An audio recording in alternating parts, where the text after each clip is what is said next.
Baik, Pak Ketua, Pak Hasim, Bapak tidur ya. Pak, kalau ada sisa suara itu sebenarnya mekanisme atau konversinya seperti apa sih Pak? Yang dimungkinkan sudah melebihi jatah kursi, kemudian tidak tercover untuk kursi berikutnya, itu sisa suaranya dikemanakan? Terima kasih Majelis. Jadi untuk pemilu berdasarkan Undang-Undang Pemilu DPR dan DPRD bersama Undang-Undang Nomor 7 2017 yang digunakan untuk pemilu 2019 dan 2024, mekanisme konversi suara menjadi kursi menggunakan metode divisor, tidak lagi menggunakan metode kuota. Kalau di pemilu sebelumnya menggunakan metode kuota, sehingga kemudian apabila dihitung pada tahap pertama,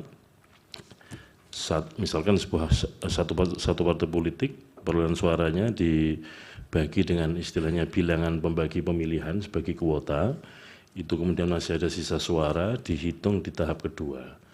Nah, sekarang tidak ada lagi istilah sisa suara. Tidak ada lagi. Karena faktor pembaginya dengan angka yang pasti. Yang dimaksud dihitung tahap kedua itu apa? Itu ketika masih pemilu terakhir digunakan di pemilu 2014, sisa suara ya. Kalau yang sekarang Pak yang diterapkan nanti tidak ada lagi istilah sisa suara.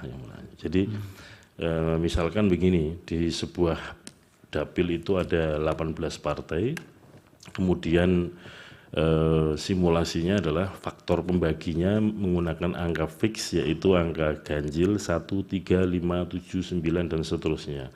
Misalkan di tahap pertama partai politik itu perolehan suaranya masing-masing dibagi angka 1. Kemudian siapa yang kemudian dibagi angka 1 pastikan hasilnya sama dengan suara itu. Yang paling tinggi dapat kesempatan pertama untuk perolehan kursi.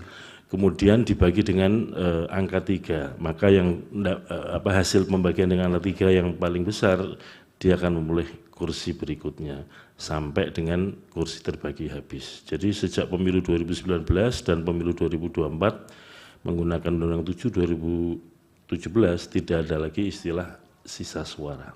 Demikian Majelis.